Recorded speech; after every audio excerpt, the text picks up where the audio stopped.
Chennai OMR சாலையில் வீடுகளின் தேவையும் அதற்கான கட்டுமானங்களும் அசுர வளர்ச்சி பெற்று வருகிறது. ஆனால் 99% அடிப்படை வசதிகளை அரசு செய்யவில்லை என்ற குற்றச்சாட்டும் எழுந்துள்ளது. இவை குறித்து தற்போது பார்க்கலாம். வந்தாரை வாழ வைக்கும் சென்னையை நோக்கி 4 திசைகளிலிருந்தும் நாள்தோறும் மக்கள் படையெடுத்துள்ளனர். ஏற்கனவே சென்னை நகரின் மைய பகுதியிலும் புறநகர் பகுதிகளிலும் போக்குவரத்து நெரிசல் குறையவில்லை.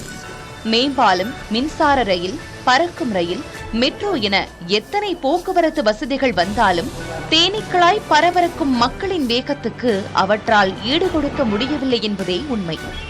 இதனிடையே சென்னையின் சிலிக்கான் வேலியாக உள்ள மத்திய கைலாஷ் முதல் சிறுசேரி வரையான OMR சாலையில் வீடுகளின் தேவையும் கட்டுமானமும் தொடர்ச்சியாக அதிகரித்து வருகிறது. மத்திய கைலாஷ் முதல் சிறுசேரி சிப்காட் வரை மெட்ரோ ரயில் பணிகள் நடந்து வரும் நிலையில் குடியிருப்புகளின் தேவையும் அதிகரித்து உள்ளது என்கிறார் இந்திய ரியல் எஸ்டேட் சங்க கூட்டமைப்பு தலைவர். ஹாஸ்பிட்டல்ஸ் வருது, ஏற்கனவே ஃபுல் ஃபிளெஜ்ல போயிட்டு இருக்கு. ஹோட்டல்ஸ் இருக்கு, நிறைய ஷாப்பிங் மால்ஸ் எல்லாம் வந்துருக்கு இப்போ.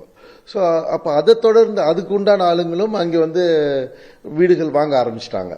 ஸோ அது ஒரு ஃபுல் ஃபிளெஜ்டு டெவலப்மெண்ட், ஷாப்பிங்காகவோ இல்லை ஒரு மெடிக்கல் வசதிக்காகவோ இல்லைன்னா உங்கள் கெஸ்ட் வர்றாங்க அவங்கள ஹோட்டலில் இருக்கிறதுக்காகவோ எல்லாமே எல்லா வசதிகளும் அங்கே இருக்கு.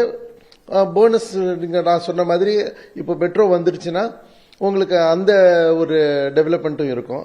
ஸோ இதெல்லாம் பேஸ் பண்ணி OMR வில் become one of the hottest place in Chennai. வேலை வாய்ப்புக்கு வருவோருக்கான தேவைகளுக்காக வீடுகள் அதிகரிக்கின்றன. அதை தனியார் அமைப்புகள் நிவர்த்தி செய்கின்றன.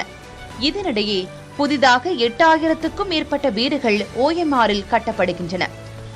ஆனால் குடிநீர், திடக்கழிவு மேலாண்மை, மழைநீர் வடிகால், சாலை வசதிகள் இல்லை என்பதே OMR அடுக்குமாடி குடியிருப்பு வாசிகளின் வேதனையாக இருக்கிறது. ஹவுஸ்ன்றது ஒரு கட்டடம், அதில் நம்ம போய் இருந்து அது என்ஜாய் பண்ணி இருந்தா அது ஹோம் ஆயிடும். இப்போ இருக்கிறது OMRல நிறைய ஹவுசஸ் இருக்கு, ஹோம்ஸ் இல்லை. ஏன்னா பேசிக் ரிக்குவயர்மெண்ட்ஸ்ன்றது water, sewage, storm water drain, street lights, நல்ல ரோடு, இதெல்லாம் கிடையவே கிடையாது. 99% வீடுகளுக்கு, ஃபிளாட்ஸுக்கும் எந்த விதமான கவர்மெண்ட் சப்போர்ட்டும் கிடையாது. எந்த வாட்டரும் கிடையாது, சுவேஜும் கிடையாது. ஃப்ளட்ஸ் வந்தா கண்டிப்பா ஸ்டார்ம் வாட்டர் ட்ரெயின் கிடையாது. ஸோ எல்லா வீட்டுக்குள்ளேயும் ஃப்ளட்ஸ் வரும், தண்ணி வரும், கார் கெட்டு போயிடும், பேஸ்மெண்ட்ல இருக்கிற இன்ஃப்ராஸ்ட்ரக்சர்லாம் கெட்டு போயிடும். ஆனால் மாஸ்டர் பிளான் 3 அடிப்படையில் தென் சென்னை புறநகர் பகுதிகளை மிகப்பெரிய அளவில் மேம்படுத்த திட்டமிட்டு வருவதாக சென்னை பெருநகர வளர்ச்சி குழும அதிகாரிகள் கூறியுள்ளனர். இந்நிலையில் பெருகி வரும் கட்டுமானங்களுக்கு ஏற்றவாறு கட்டமைப்புகளை மேம்படுத்த அரசு தனி கவனம் செலுத்த வேண்டும் என்பதுதான் OMR வாழ் மக்களின் வேண்டுகோளாக இருக்கிறது. புதிய தலைமுறைக்காக ஒளிப்பதிவாளர்கள் கேசவன், தினேஷுடன் செய்தியாளர் சுரேஷ் மற்றும் பாலவெற்றிவேல்.